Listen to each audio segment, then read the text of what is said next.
Cerita ini mengisahkan sebuah pabrik kerupuk di Jawa Tengah yang awalnya hanyalah usaha kecil biasa. Namun dalam waktu singkat, pabrik itu melejit jadi yang terbesar di daerahnya. Orang-orang bertanya-tanya, kok bisa? Di balik semua kesuksesan, itu ternyata ada ritual pesugihan yang mengerikan dengan tumbal nyawa manusia yang gak pernah berhenti.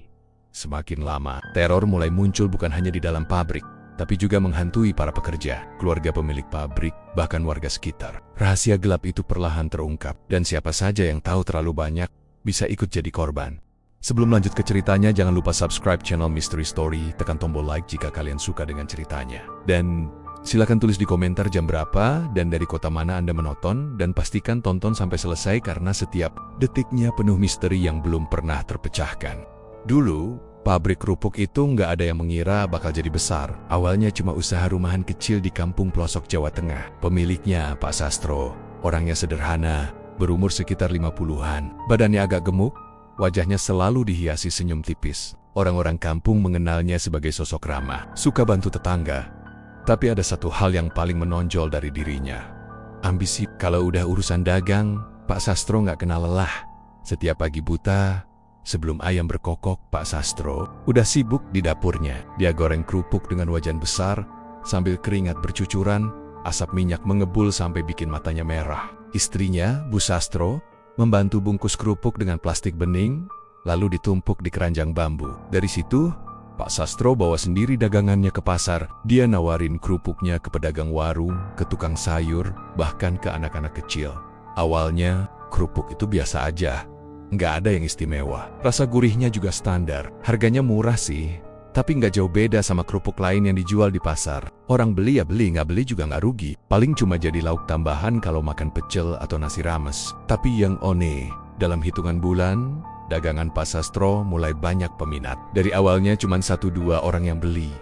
Lama-lama, antriannya bisa panjang, warga sekitar heran. Loh, kok kerupuknya Pak Sastro bisa laku keras ya? Padahal rasanya ya jitu-jitu aja. Begitu gumam orang-orang di pasar. Bahkan beberapa pedagang kerupuk lain mulai resah. Ada yang dagangannya nggak laku, ada juga yang akhirnya berhenti jualan karena kalah saing. Anehnya lagi, pembeli yang udah pernah makan kerupuk Pak Sastro sering bilang, entah kenapa, pengen makan lagi, nagih. Padahal kalau ditanya, mereka sendiri bingung apa yang bikin kerupuk itu beda. Rasanya biasa, tapi bikin ketagihan. Waktu berjalan, usaha Pak Sastro makin meroket. Dari yang awalnya goreng pakai wajan kecil di dapur rumah, dia tiba-tiba punya pabrik sendiri. Bangunan besar berdinding tinggi berdiri di pinggir jalan desa, lengkap dengan papan nama. Pabrik Kerupuk Sastro Jaya. Orang-orang kampung geling-jeling kepala. Dari mana uangnya bisa bikin pabrik segede itu? Mesin-mesin modern masuk, suara berisik, mesin penggiling tepung, mesin pemotong adonan, sampai alat penggorengan otomatis terdengar nyaring dari jauh. Yang bikin tambah aneh, semua itu terjadi begitu cepat. Hanya dalam waktu kurang dari 2 tahun, pabriknya udah jadi yang terbesar di daerah. Pesanan datang dari berbagai kota, bahkan sampai luar provinsi. Truk-truk besar keluar masuk pabrik, ngangkut puluhan karung kerupuk setiap harinya. Warga desa, yang tadinya hidup popasan, mulai dapat kerjaan di situ. Banyak yang jadi pekerja tetap, digaji lumayan. Tapi semakin lama, bisik-bisik mulai terdengar. Cepet banget ya majunya, apa jangan-jangan ada sesuatu di baliknya? Begitu kata seorang bapak di warung kopi. Ada juga yang bilang, aku pernah nyoba, rasanya biasa aja. Tapi kok pas makan jadi kayak pengen lagi terus. Nggak wajar loh. Orang-orang kampung yang dulu kagum, sekarang malah mulai curiga. Mereka lihat perubahan Pak Sastro yang semakin hari semakin aneh. Kalau dulu dia orangnya terbuka, sering ikut ngobrol sama tetangga, sekarang jadi lebih tertutup. Rumahnya juga selalu dikunci rapat. Malam-malam, ada beberapa warga yang ngaku sering dengar suara aneh dari dalam rumah itu. Kayak orang baca mantra. Dengan suara lirih di pasar, gosip makin liar. Ada yang bilang Pak Sastro pakai jempe-jempe biar kerupuknya bikin ketagihan. Ada juga yang lebih ekstrim. Katanya dia ikut pesugihan. Nggak masuk akal kalau nggak ada campur tangan gaib. Begitu, celetuk salah satu pedagang lama. Waktu itu, ada seorang pemuda desa bernama Joko yang kerja di pabriknya. Dia cerita ke teman-temannya, kalau suasana pabrik sebenarnya bikin merinding. Memang sih, kalau siang ramai dengan pekerja, mesin bising, semua sibuk. Tapi kalau udah malam, suasana jadi beda. Katanya, pernah suatu kali mesin tiba-tiba nyala sendiri padahal listrik mati. Pernah juga ada suara tangisan dari gudang belakang yang bikin bulu kuduk berdiri. Tapi yang bikin Joko paling gak enak hati, dia lihat dengan mata kepala sendiri, Pak Sastro sering masuk ke gudang paling belakang. Tengah malam, gudang itu nggak boleh ada pekerja yang masuk. Kuncinya selalu digembok. Suatu kali, Joko ngaku iseng ngintip dari celah pintu. Katanya, di dalam ada meja penuh sesajen, kepala kambing, bunga 7 rupa, kemenyan yang masih berasap, dan botol berisi cairan merah pekat. Sejak lihat itu, Joko nggak pernah berani cerita ke siapa-siapa, kecuali bisik-bisik ke temannya. Waktu berjalan, pabrik itu makin maju. Uang mengalir deras. Pak Sastro beli mobil mewah. Rumahnya direnovasi jadi megah dengan pagar tinggi. Tapi semakin kaya, wajahnya justru makin terlihat menyeramkan. Senyumnya tetap ada, tapi entah kenapa banyak orang merasa ada hawa dingin setiap kali dia lewat. Orang bilang matanya seperti kosong, kayak menatap jauh ke dalam sesuatu yang nggak bisa dilihat orang lain. Di kampung, cerita aneh semakin sering terdengar. Ada anak kecil yang bilang pernah lihat sosok hitam tinggi besar keluar dari pabrik pas malam hari. Ada ibu-ibu yang bilang, waktu lewat depan pabrik dia mencium bau amus. Darah bercampur kemenyan. Bahkan beberapa pekerja yang baru masuk nggak betah lama-lama. Mereka bilang sering diganggu sosok perempuan berambut panjang yang duduk di pojok ruang produksi. Padahal jelas-jelas ruangan itu penuh orang. Namun anehnya, meskipun banyak kejadian aneh, nggak ada yang berani ngomong langsung ke Pak Sastro. Semua orang butuh kerja, butuh makan. Dan pabrik itu satu-satunya tempat yang bisa kasih penghasilan lumayan di kampung itu. Mau nggak mau mereka tutup mulut. Sampai suatu hari, seorang kiai kampung pernah bilang di pengajian, kalau rezeki itu dari Allah, nggak mungkin datang dengan cara instan. Kalau ada usaha yang tiba-tiba melejit tanpa alasan jelas, hati-hati, bisa jadi ada campur tangan setan. Ucapan itu bikin beberapa warga langsung teringat sama pabrik kerupuk Pak Sastro. Tapi sekali lagi, mereka nggak berani konfrontasi. Perubahan paling jelas terlihat pada keluarga Pak Sastro sendiri. Kalau dulu istrinya ramah dan sering kumpul sama ibu-ibu kampung, sekarang jarang keluar rumah. Anak-anaknya juga terlihat pucat dan murung. Jarang main dengan teman sebaya. Orang bilang keluarga itu seperti terpenjara di dalam rumah mewahnya sendiri. Ada yang pernah dengar suara jeritan perempuan tengah malam dari rumah itu. Tapi begitu ditanya, Bu Sastro selalu bilang, nggak ada apa-apa, cuma sakit kepala. Tapi entah kenapa sejak kejadian-kejadian itu, warga makin yakin kalau awal kesuksesan Pak Sastro bukanlah hal biasa. Pabrik kerupuk yang tadinya hanya usaha rumahan kecil, tiba-tiba menjelma jadi kerajaan bisnis dalam sekejap. Dan semua orang tahu, sesuatu yang terlalu cepat pasti ada harga yang harus dibayar. Dan disinilah awal dari rahasia gelap itu mulai terasa. Pabrik kerupuk itu memang gak pernah kelihatan sepi. Dari luar saja, orang bisa lihat truk keluar masuk hampir setiap jam, suara mesin berdengung tanpa henti, dan para pekerja yang sibuk mondar-mandir. Kalau siang hari, suasananya memang wajar, ramai seperti pabrik pada umumnya. Tapi kalau sudah malam, ceritanya jadi lain. Bukan cuma pekerja yang merasakan, bahkan warga sekitar juga sering melihat dan mendengar hal-hal yang bikin bulu kuduk berdiri. Kebiasaan aneh di pabrik itu dimulai sejak Pak Sastro menambah shift malam. Katanya biar produksi lebih maksimal, supaya bisa memenuhi pesanan yang makin banyak. Tapi anehnya, orang-orang justru merasa ada yang janggal. Banyak pekerja yang awalnya semangat, akhirnya ketakutan kalau harus kebagian shift malam. Beberapa kali, mereka pulang dengan wajah pucat. Bahkan ada yang mendadak minta berhenti kerja tanpa alasan jelas. Joko, salah satu pekerja yang lumayan berani, pernah cerita sama temannya kalau dia sering dapat giliran shift malam. Awalnya dia, nggak masalah karena gajinya juga lebih besar kalau kerja malam. Tapi lama-lama, dia mulai merasa ada yang nggak beres. Pernah suatu kali, pas dia sendirian di ruang produksi besar, tiba-tiba dia dengar suara tangisan lirih dari pojokan ruangan. Suaranya kayak perempuan, pelan tapi jelas. Waktu Joko tengok, nggak ada siapa-siapa. Semua mesin udah dimatikan, lampu neon putih terang benderang. Tapi suara tangisan itu terus terdengar, seolah datang dari balik mesin penggorengan. Bulu kuduk Joko langsung merinding. Dia coba nekat mendekat, tapi begitu sampai di dekat mesin, suara tangisan itu hilang. Hanya ada suara detak jantungnya sendiri yang berdentum kencang di telinganya. Malam itu, dia nggak kuat. Buru-buru keluar ruangan dan nunggu giliran shift selesai di luar pabrik sambil ngerokok gemetaran. Kejadian lain juga dialami pekerja bernama Bowo. Dia pernah jaga di bagian gudang tepung. Posisinya agak jauh dari ruang produksi. Malam itu, sekitar jam 2 pagi, dia lagi sibuk nyusun karung. Tiba-tiba, dia dengar suara langkah kaki berat kayak orang lari-lari kecil di belakangnya. Waktu dia nengok, gak ada siapa-siapa. Karung-karung tetap tersusun rapi, pintu gudang masih tertutup rapat. Tapi suara langkah itu makin jelas. bahkan seperti berlari mengelilingi dirinya. Sampai akhirnya, dia merasa ada angin dingin berhembus kencang lewat di belakang, bikin tengkuknya beku. Sejak malam itu, Bowo nggak pernah mau shift malam lagi.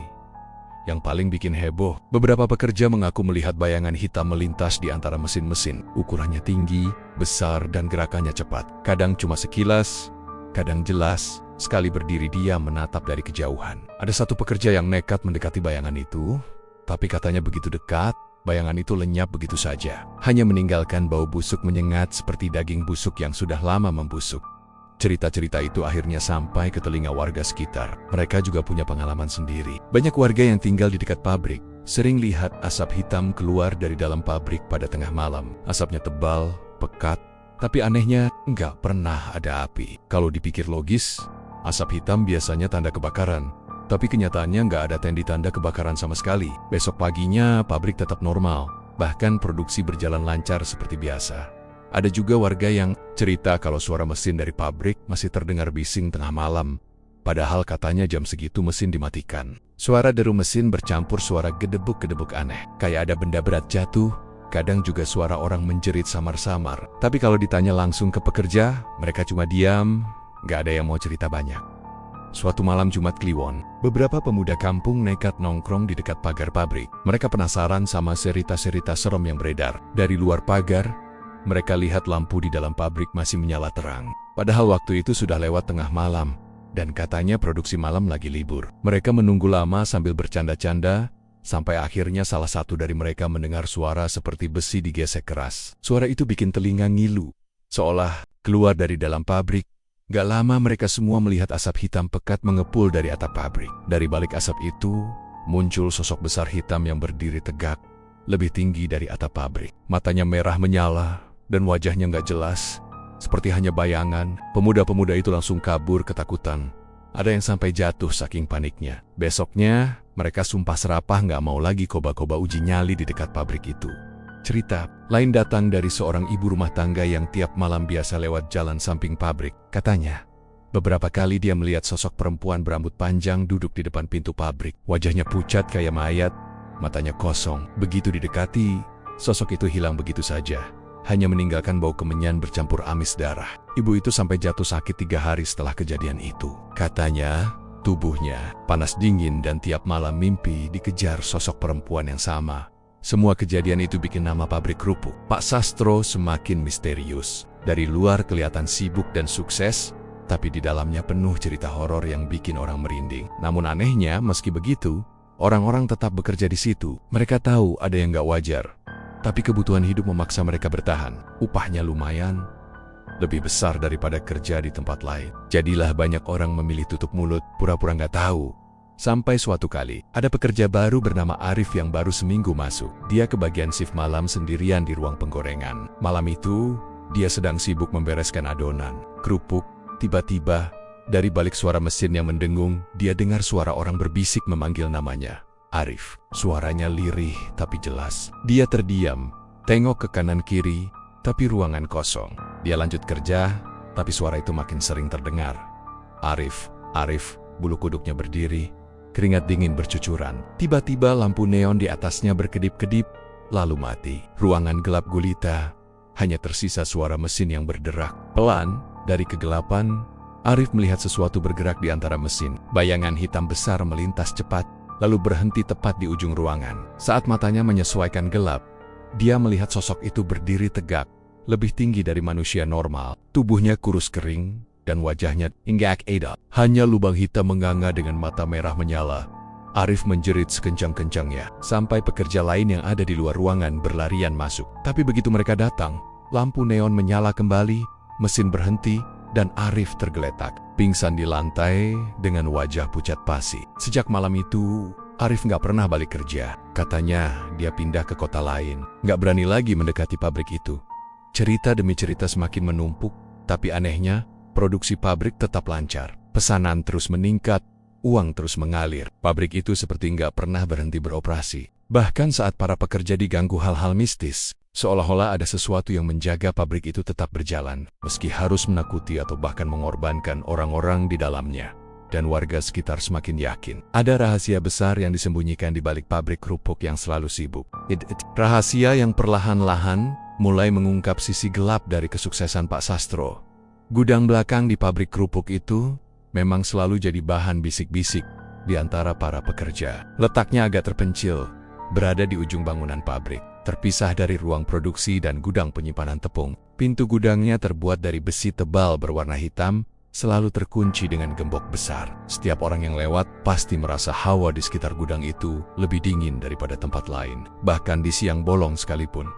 Secara resmi, Pak Sastro selalu bilang gudang itu dipakai buat nyimpen bahan baku cadangan. Tapi kalau memang benar, kenapa nggak pernah ada pekerja yang boleh masuk? Biasanya, untuk bongkar muat barang, pekerja selalu dilibatkan. Tapi khusus gudang itu, hanya Pak Sastro dan 1-2 orang kepercayaannya saja yang bisa masuk. NGGAK. Ada yang berani bertanya terlalu jauh, karena semua orang butuh kerja dan gak mau cari masalah.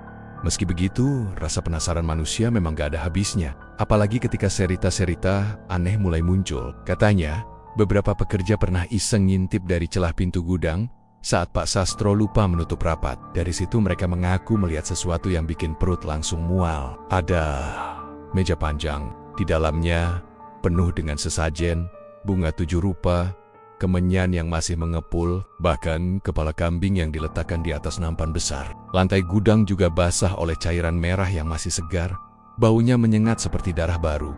Cerita itu cepat menyebar dari mulut ke mulut. Tapi anehnya, pekerja-pekerja yang terlalu banyak tahu biasanya menghilang dalam waktu singkat. Ada yang tiba-tiba berhenti kerja tanpa pamit, ada juga yang besoknya nggak muncul lagi.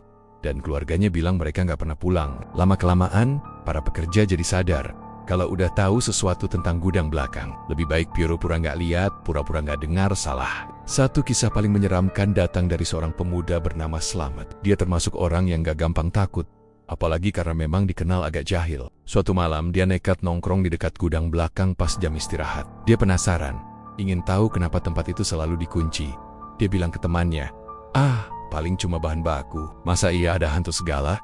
Aku pengen buktiin. Dengan hati-hati, Slamet mendekat ke pintu besi yang tinggi itu. Dia jongkok, mencari celah kecil di bawah pintu. Awalnya gelap, tapi lama-lama matanya mulai bisa melihat. Yang dia lihat pertama kali adalah nyala lilin kecil berjejer di lantai. Jumlahnya banyak, lebih dari 10, membentuk lingkaran aneh. Di tengah lingkaran itu, ada sesuatu yang ditutupi kain putih besar. Entah apa, dari bawah kain itu terlihat genangan cairan merah yang terus menetes ke lantai. Bau anyir darah bercampur kemenyan langsung menusuk hidung Slamet. Dia terkejut, langsung mundur beberapa langkah. Tapi sebelum kabur, telinganya menangkap suara lirih dari dalam gudang. Suara itu seperti rintihan orang kesakitan. Pelan sekali, tapi jelas. Tolong aku. Slamet merinding sekujur tubuh. Dia yakin itu suara manusia, bukan suara hewan. Dengan terburu-buru, dia lari dari situ dan gak berani cerita sama siapa-siapa malam itu. Tapi besoknya, Slamet gak muncul di pabrik. Gajinya masih ada, tapi orangnya hilang. Keluarganya bilang dia gak pulang ke rumah sejak malam sebelumnya. Sampai sekarang, gak ada yang tahu Slamet kemana. Sejak kejadian itu, pekerja lain makin takut sama gudang belakang. Ada yang bilang, kalau malam sering terdengar suara-suara dari dalamnya. Suara orang menangis, suara benda jatuh, bahkan suara tertawa yang bikin bulu kuduk merinding. Kadang juga ada bau amis yang tercium sampai keluar, meski pintunya terkunci rapat. Beberapa warga kampung yang rumahnya dekat pabrik juga pernah cerita. Pernah suatu malam, seorang bapak pulang dari surau lewat jalan belakang pabrik. Daily, pintu gudang itu sedikit terbuka. Dari celahnya keluar cahaya merah redup, bercampur asap tebal yang baunya menyengat. Penasaran, dia berhenti sebentar. Tapi sebelum sempat mendekat, pintu itu tertutup sendiri dengan bunyi gedebuk keras. Seolah ada yang menghantam dari dalam. Bapak itu langsung lari terborit-birit, gak berani nengok lagi. Pekerja yang sudah lama di pabrik biasanya lebih pintar. Mereka tahu kapan harus pura-pura gak dengar, kapan harus pura-pura gak lihat. Tapi pekerja baru seringkali kepo, dan itu yang bikin masalah. Ada 2 orang pekerja baru yang juga sempat nekat coba buka pintu gudang. Katanya, mereka bawa linggis kecil, berharap bisa intip lebih jelas. Tapi anehnya, meski udah dicongkel rame-rame, pintu itu sama sekali nggak bisa terbuka. Mereka cuma berhasil bikin goresan kecil di besinya. Malamnya, kedua orang itu pulang bareng naik motor. Besoknya, warga nemu motor mereka tergeletak di tepi sawah. Tapi orangnya nggak ada. Sampai sekarang hilang tanpa jejak. Dari situ, semua orang paham Gudang belakang bukan tempat biasa. Ada sesuatu yang dijaga mati-masyun di dalamnya. Apalagi setiap malam Jumat Kliwon, gudang itu jadi makin angker. Suaranya lebih sering terdengar, lampu-lampu di sekitarnya berkedip-kedip. Bahkan anjing kampung yang biasanya berkeliaran mendadak nggak ada satupun yang berani mendekat.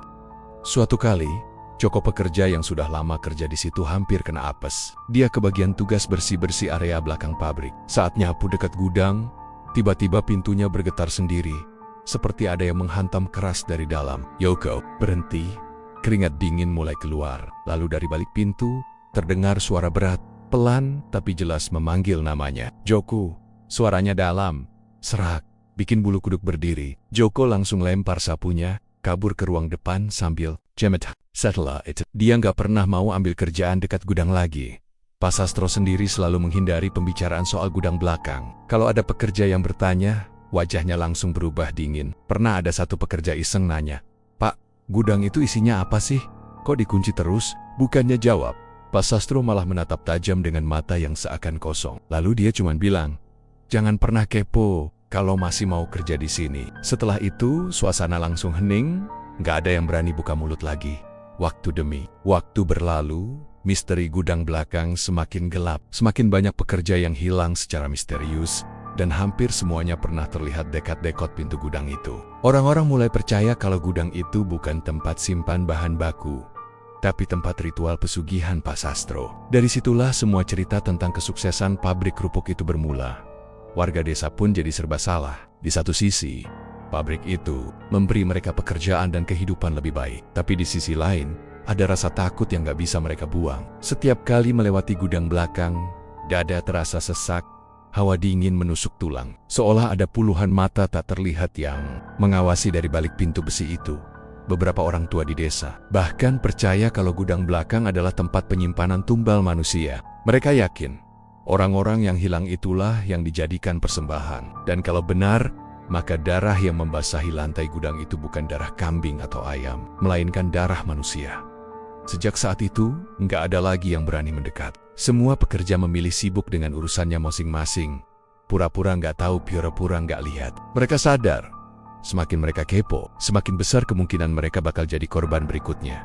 Namun satu hal yang pasti, setiap orang yang pernah mendengar suara dari dalam gudang atau mencium bau amis darah itu, hidupnya nggak pernah tenang lagi. Mereka dihantui mimpi buruk. Sering merasa ada yang mengikuti dari belakang. Bahkan ada yang sakit-sakitan tanpa sebab jelas.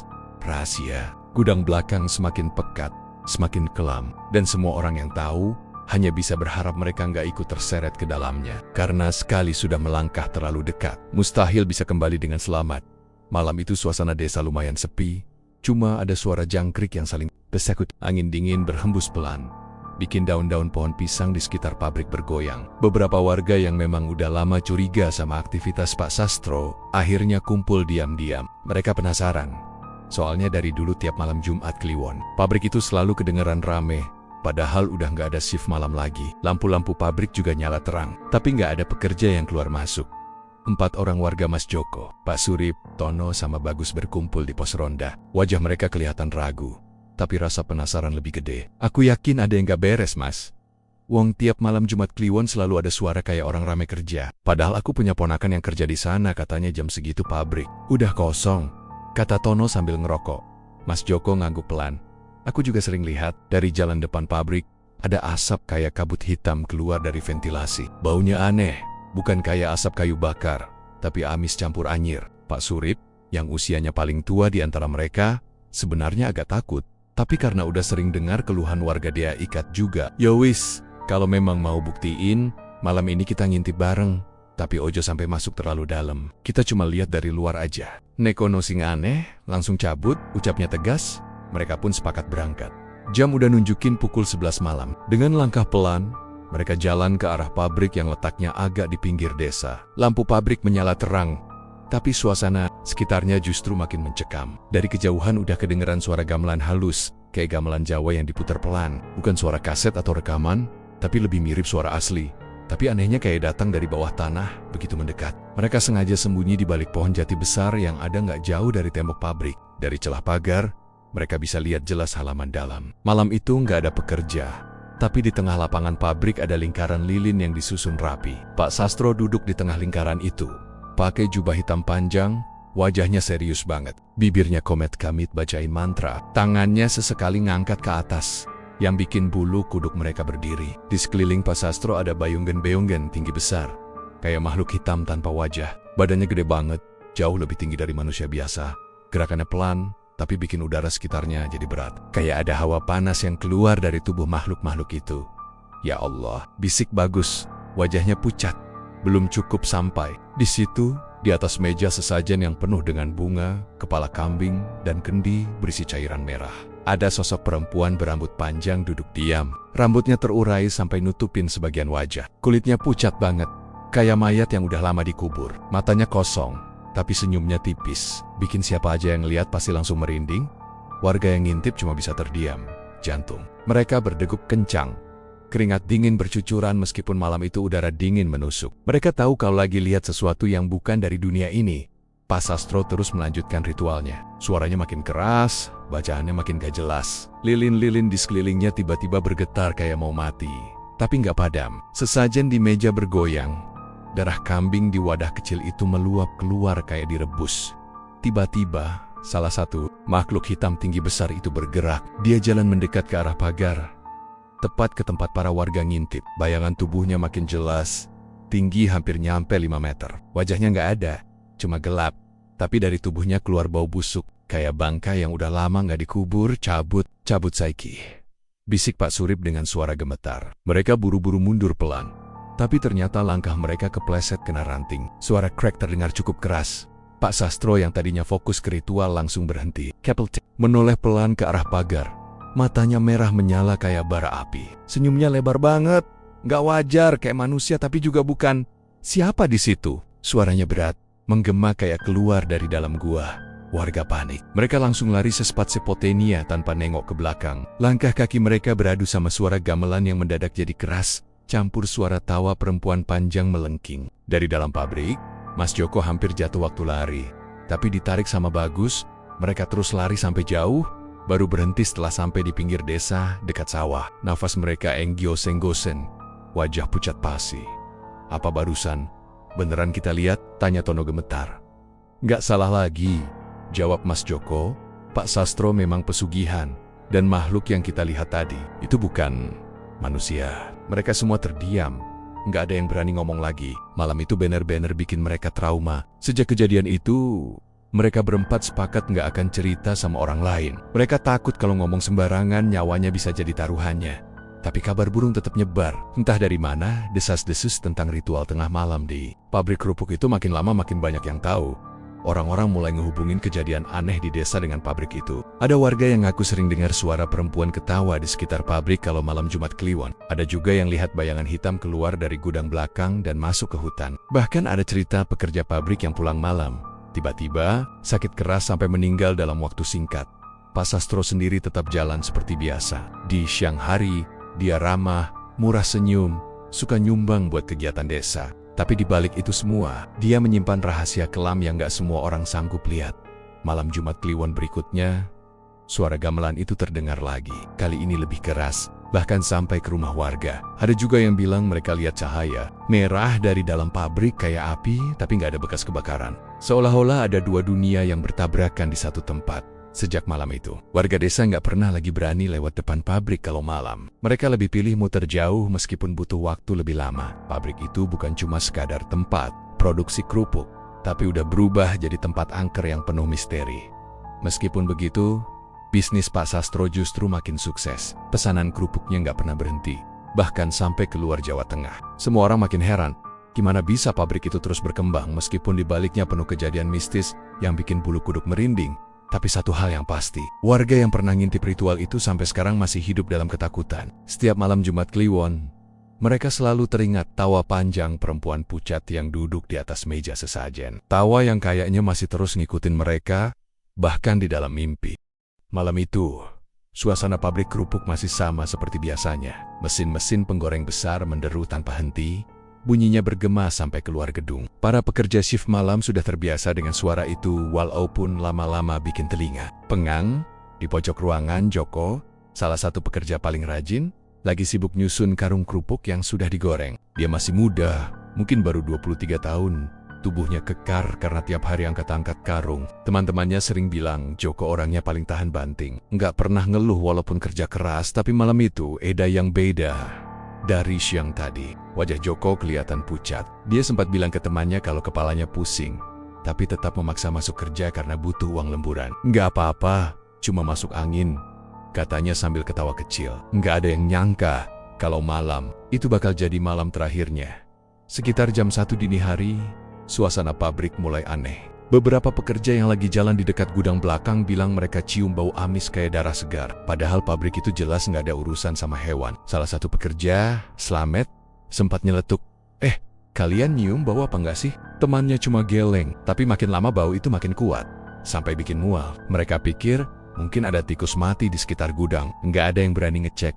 Karena semua tahu gudang belakang itu tempat terlarang, Joko yang malam itu dapat. Giliran bersihin mesin penggorengan, tiba-tiba menghilang. Awalnya teman-temannya nggak curiga. Mereka pikir Joko lagi ke toilet atau keluar sebentar cari angin. Tapi setelah setengah jam gak balik-balik, mereka mulai khawatir. Salah satu temannya, Wawan, akhirnya coba cari. Dia muter ke belakang pabrik ke arah dekat gudang. Soalnya katanya tadi sempat lihat Joko jalan ke sana. Pas sampai, Wawan kaget bukan main. Di lantai, tepat di depan pintu gudang, ada genangan cairan hitam pekat, kayak darah yang udah mengental. Bau amisnya menusuk banget. Wawan teriak manggil Joko tapi nggak ada jawaban. Dia balik lagi ke ruangan utama, ngasih tahu teman-temannya. Beberapa orang akhirnya ikut bareng-bareng nyari. Begitu mereka sampai di gudang belakang, mereka nemu sesuatu yang bikin semua orang langsung lemes. Tubuh Joko tergeletak miring di samping pintu gudang, matanya melotot ke atas, mulutnya setengah terbuka. Tapi yang bikin bulu kuduk merinding, tubuhnya kering kerontang kayak mayat yang udah puluhan tahun dikubur. Kulitnya nempel di tulang, nggak ada daging sama sekali. Tangannya kaku, mencengkeram lantai kayak lagi kesakitan sebelum mati. Beberapa pekerja langsung muntah saking nggak kuat liatnya. Ada juga yang nangis ketakutan. Mereka nggak ngerti gimana mungkin tubuh orang bisa jadi kering secepat itu. Bro, beberapa puluh menit lalu masih sehat, sekarang udah kayak mumi. Wawan gemetaran sambil bilang, ini bukan kematian biasa, ini ada hubungannya sama gudang itu. Tapi nggak ada yang berani ngomong karas-karas. Besok paginya, polisi datang setelah laporan dibuat. Mereka sempat pasang garis kuning dan bawa mayat Joko ke rumah sakit buat autopsi. Tapi anehnya, hasil pemeriksaan nggak pernah dipublikasikan. Justru, kasusnya ditutup dengan alasan Joko kena serangan jantung. Padahal, semua pekerja yang lihat tahu betul, itu bukan serangan jantung. Tubuh Joko jeles-geles nggak wajar. Warga sekitar pun tahu kabar itu, tapi mereka milih diam. Mereka sadar, pabrik kerupuk itu sudah terlalu berkuasa. Banyak orang yang hidupnya bergantung sama pekerjaan di sana. Kalau mereka ribut, bisa-bisa pabrik ditutup, dan ratusan orang bakal kehilangan mata pencaharian. Jadi, mulut mereka lebih baik dikunci rapat-rapat. Setelah kematian Joko, suasana pabrik makin mencekam. Setiap malam pekerja sering merasa ada yang ngawasin dari beonggan-beonggan pojok ruangan. Lampu pabrik kadang suka kedip-kedip sendiri. Suara aneh makin sering kedengaran, ada yang bilang kayak suara orang menjerit tertahan. Ada juga yang dengar suara perempuan nangis pelan. Beberapa pekerja yang nekat cerita, nggak pernah lama kerja di situ. Ada yang tiba-tiba resign, ada juga yang kabarnya hilang begitu saja. Anehnya, keluarga korban selalu dikasih santunan besar oleh pihak pabrik, jadi meskipun kehilangan anggota keluarga, mereka seolah dipaksa buat bungkam dengan uang. Warga desa yang rumahnya dekat pabrik pun gak kalah ketakutan. Beberapa kali, tengah malam, mereka lihat asap hitam pekat keluar dari cerobong pabrik. Padahal mesin udah berhenti beroperasi. Asap itu gak kayak asap biasa, baunya tajam, bikin kepala pusing kalau kesium lama-lama. Pernah ada orang nekat foto dari jauh, tapi entah kenapa hasil fotonya cuma gelap, kayak ada bayangan besar nutupin lensa kamera. Korban pertama, Joko. Jadi awal mula cerita serem itu nyebar luas. Ada gosip kalau sebenarnya Joko jadi tumbal buat perjanjian pesugihan Pak Sastro. Katanya, setiap beberapa waktu sekali, memang harus ada nyawa pekerja yang dikorbankan. Itu harga yang harus dibayar, biar pabrik tetap jalan, biar uang terus ngalir deras. Dan Joko hanyalah awal dari semuanya. Beberapa teman dekat Joko nggak bisa terima. Mereka sempat mau protes ke Pak Sastro, nuntut penjelasan. Tapi anehnya, setelah seminggu, satu persatu dari mereka mendadak pindah kerja. Ada yang katanya dapat tawaran kerja di luar kota, ada juga yang tiba-tiba menghilang tanpa kabar. Warga desa yang tahu cerita itu mulai mikir, jangan-jangan mereka semua juga dijadikan korban. Tapi nggak ada bukti, dan nggak ada yang berani nyelidikin lebih jauh. Keluarga Joko pun cuma bisa pasrah. Ibunya nangis tiap hari, nggak percaya anaknya meninggal dengan cara mengenaskan. Mereka sempat mau nuntut keadilan. Tapi sebelum sempat melangkah jauh, tiba-tiba ada orang tak dikenal datang ke rumah. Orang itu ngasih amplop tebal berisi uang dan bilang, ini untuk biaya hidup. Jangan lagi cari masalah. Sejak itu, keluarga Joko nggak pernah lagi berani ngomong apa-apa. Ibunya cuma bisa mendoakan dari jauh, berharap arwah anaknya tenang, walaupun sebenarnya hatinya hancur. Malam-malam berikutnya, beberapa pekerja mengaku sering lihat sosok bayangan yang mirip Joko mondar-mondar di sekitar pabrik. Rambutnya acak-acakan, matanya kosong, dan tubuhnya tetap kurus kering. Ada yang bilang pernah dengar suara Joko manggil nama mereka, padahal jelas-jelas dia udah meninggal. Sosok itu sering muncul di dekat gudang belakang, seolah-olah pengen ngasih tahu sesuatu yang belum terungkap. Tapi nggak ada yang berani mendekat. Semua orang tahu, kalau udah berhubungan sama gudang itu, artinya nyawa jadi taruhannya. Sejak korban pertama itu, cerita pesugihan Pak Sastro makin kuat. Desas-desus yang sebelumnya cuma sekedar rumor, sekarang jadi sesuatu yang dipercaya banyak. Orang pabrik kerupuk itu memang sukses, tapi harga yang harus dibayar ternyata nyawa manusia. Dan Joko hanyalah awal dari rangkaian korban berikutnya yang siap menyusul. Awalnya, semua orang mengira kengerian itu cuma ada di dalam pabrik. Suara tangisan di ruangan produksi, bayangan hitam di gudang belakang, atau pekerja yang tiba-tiba hilang entah kemana. Tapi ternyata, rasa takut itu mulai merembes keluar, ke rumah-rumah warga sekitar, bahkan ke keluarga Pak Sastro sendiri. Teror itu seolah nggak kenal batas, kayak hawa gelap yang merembes pelan, lalu tiba-tiba ada di mana-mana. Beberapa warga mulai cerita kalau tiap malam mereka sering mimpi buruk. Bukan mimpi biasa, tapi mimpi yang terasa nyata banget. Ada seorang ibu penjual sayur, Bu Minah, yang ngaku kalau hampir tiap malam dia mimpi didatangi sosok perempuan pucat. Rambutnya panjang berantakan, matanya kosong tanpa bola mata, dan bibirnya membiru kayak mayat tenggelam. Dalam mimpinya, perempuan itu selalu duduk di pojokan dapur rumahnya, sambil tersenyum tipis. Tapi yang bikin makin ngeri, pas Bu Minah bangun, dia masih bisa mencium bau anyir darah di sekitar dapurnya. Bahkan, piring dan gelas di rak sering jatuh sendiri. Kayak ada yang sengaja nyenggol. Bukan cuma Bu Minah, ada juga Pak Slamet, tetangga yang rumahnya persis di sebelah pagar pabrik. Malam-malam, dia sering lihat bayangan hitam besar berdiri di depan jendela rumahnya.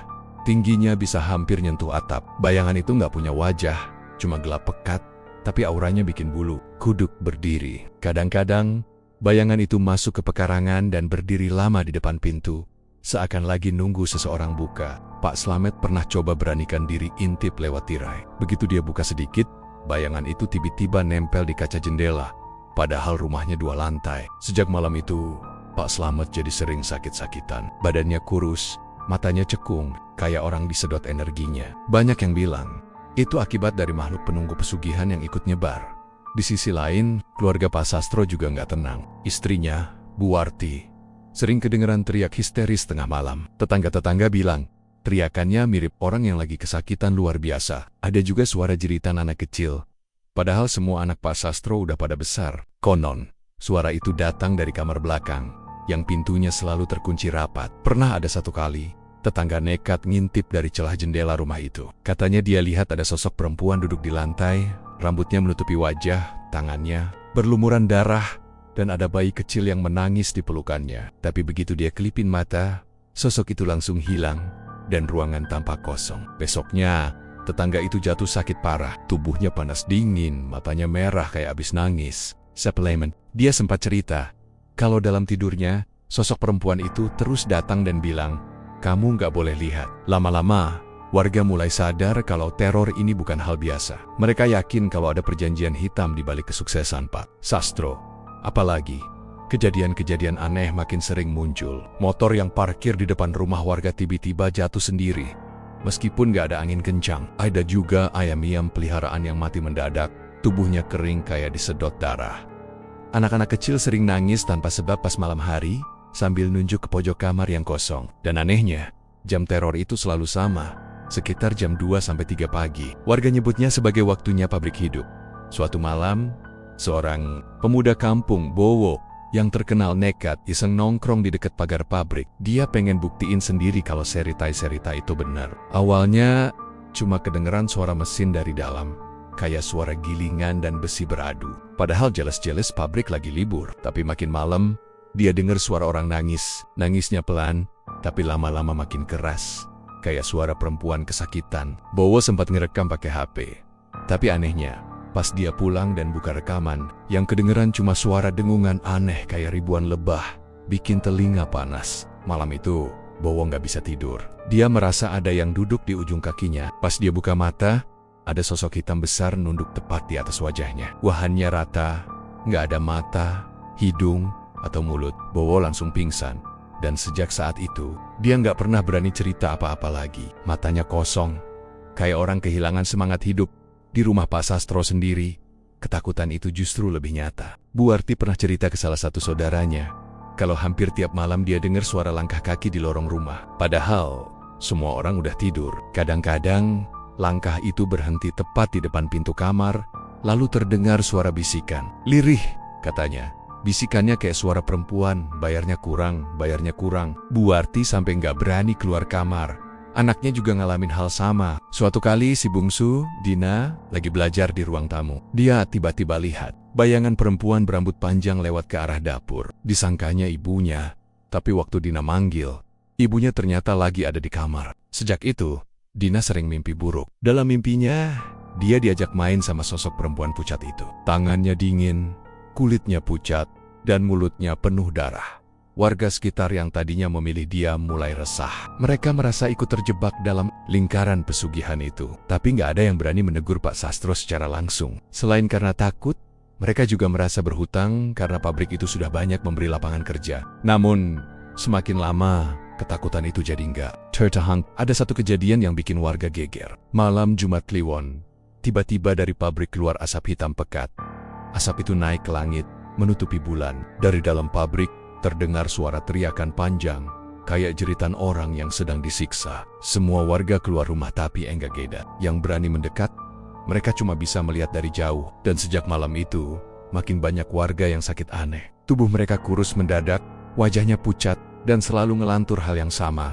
Dia minta tumbal, dia minta tumbal. Situasi makin gak terkendali. Teror itu gak cuma soal penampakan atau suara aneh, tapi juga sudah menggerogoti jiwa orang-orang di sekitar. Bahkan ada yang mendadak gila. Seorang pemuda tiba-tiba lari ke jalan sambil teriak, "Jangan bawa aku nggak mau jadi korban." Lalu tubuhnya kaku, jatuh dan meninggal di tempat. Orang-orang makin yakin kalau semua ini gara-gara perjanjian hitam Pak Sastro. Tapi mereka juga sadar, semakin lama, semakin susah buat lepas dari jeratan makhluk itu. Karena setiap orang yang tahu rahasia atau berani melawan, selalu dapat balasan mengerikan.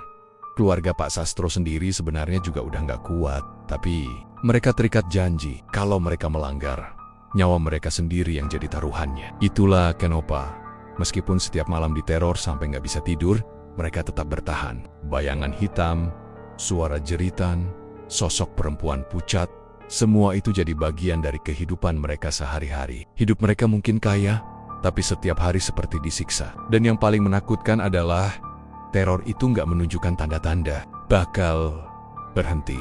Justru makin lama makin kuat, makin dekat, dan makin haus korban baru.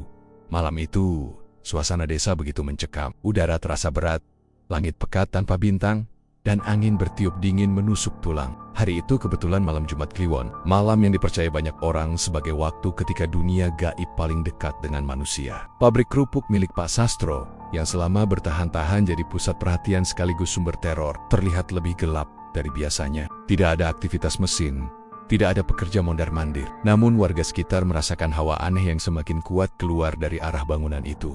Sekitar tengah malam, tiba-tiba terdengar suara ledakan kecil diikuti cahaya merah menyala dari dalam. Dalam hitungan menit, api menjalar cepat, membakar hampir seluruh bangunan. Lidah api menjilat atap seng dan dinding kayu yang kering, membuat suara gemeretak yang terdengar jelas hingga ke rumah-rumah warga. Bau sangit terbawa angin, bercampur dengan aroma menyengat yang tidak biasa, seperti daging terbakar. Warga yang keluar rumah melihat pabrik itu sudah dilahap api, namun tidak ada satu pun yang berani mendekat. Mereka hanya berdiri dari jauh, menatap dengan wajah pucat ketakutan.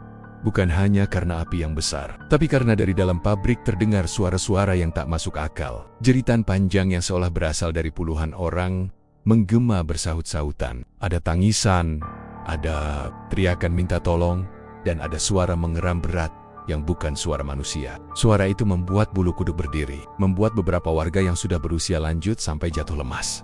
Beberapa pemuda yang berani mencoba mendekat lebih dekat, meski hanya di tepi pagar. Mereka ingin memastikan apakah masih ada pekerja terjebak di dalam, namun yang mereka lihat justru membuat kaki mereka gemetar, tak bisa melangkah lagi. Dari sela kobaran api, tampak bayangan hitam besar, setinggi hampir 2 kali bangunan pabrik, melayang ke atas lalu menghilang ke langit malam.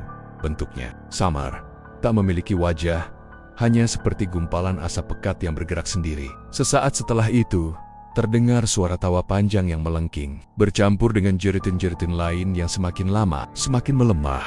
Orang-orang yang menyaksikan kejadian itu tak ada yang sanggup bicara. Mereka hanya bisa berlari pulang, menutup pintu rapat-rapat, berdoa agar semua teror segera berakhir. Api terus menyala sampai menjelang subuh, tanpa ada yang berusaha memadamkan. Anehnya, meskipun kobarannya begitu besar, tidak ada satupun rumah warga di sekitarnya yang terbakar terkena percikan, seolah api itu hanya ditujukan khusus untuk melahap pabrik tersebut. Keesokan paginya, saat matahari mulai naik, warga berkumpul untuk melihat kondisi pabrik. Yang tersisa hanya puing hitam arang, atap seng yang ambruk, dan tembok yang gosong. Namun ada satu bagian bangunan yang anehnya masih utuh.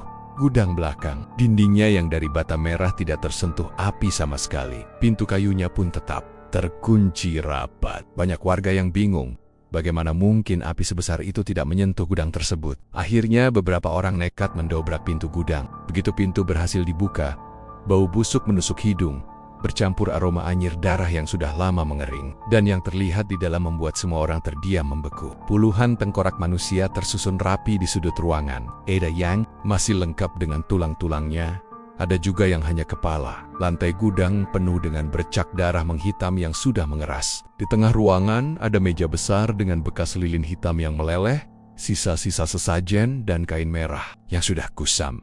Pemandangan itu membuat beberapa orang muntah di tempat. Beberapa perempuan langsung menjerit histeris, menutup wajah dengan kain, tidak sanggup melihat lebih lama. Sementara para lelaki yang mencoba bertahan, saling pandang dengan wajah tegang. Mereka akhirnya sadar, semua desas-desus yang selama ini beredar bukan hanya gosip kosong. Pabrik kerupuk itu memang berdiri di atas pesugihan yang haus tumbal. Tengkorak-tengkorak itu adalah bukti nyata. Para pekerja yang hilang, orang-orang yang tiba-tiba tak pernah kembali, ternyata dijadikan korban. Berita tentang temuan itu cepat menyebar. Polisi sempat datang, namun entah mengapa kasusnya tidak pernah benar-benar ditindaklanjuti. Mereka hanya menyuruh warga menguburkan tulang belulang itu dengan layak. Tapi warga tahu, ada kekuatan gaib yang membuat kasus itu seperti sengaja ditutup. Beberapa orang tua di desa berkata bahwa arwah para korban belum tenang, mereka masih terjebak di gudang itu, menunggu pembebasan yang tidak pernah datang.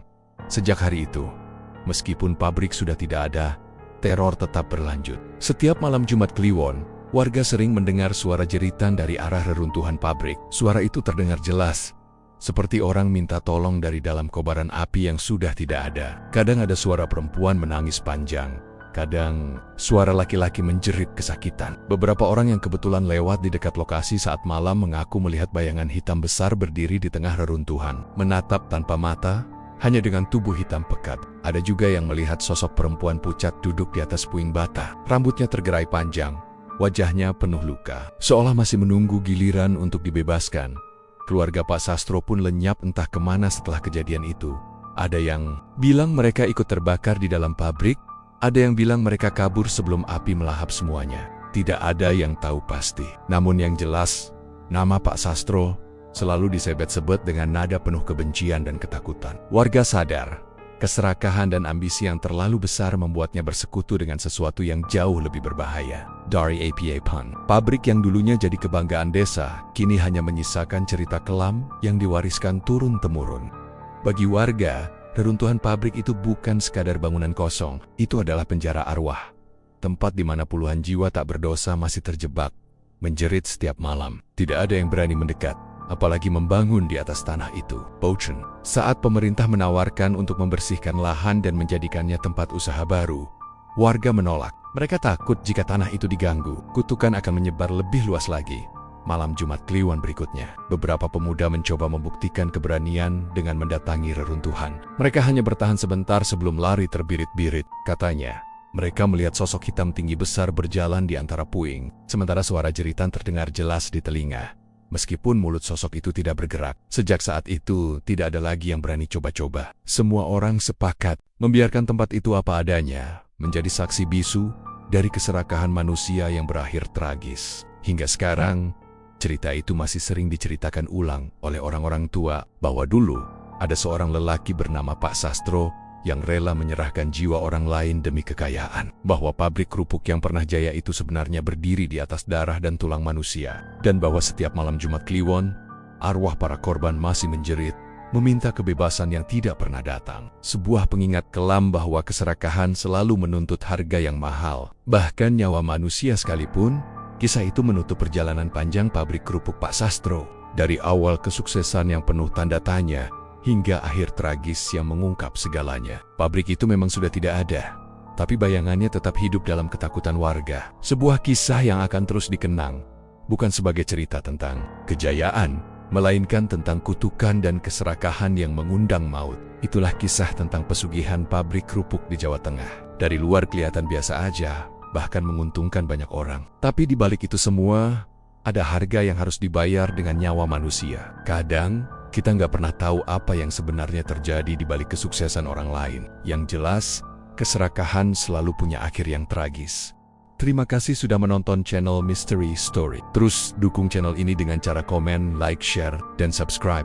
Mohon maaf jika ada kesamaan nama tokoh, tempat kejadian ataupun cerita, itu adalah kebetulan semata.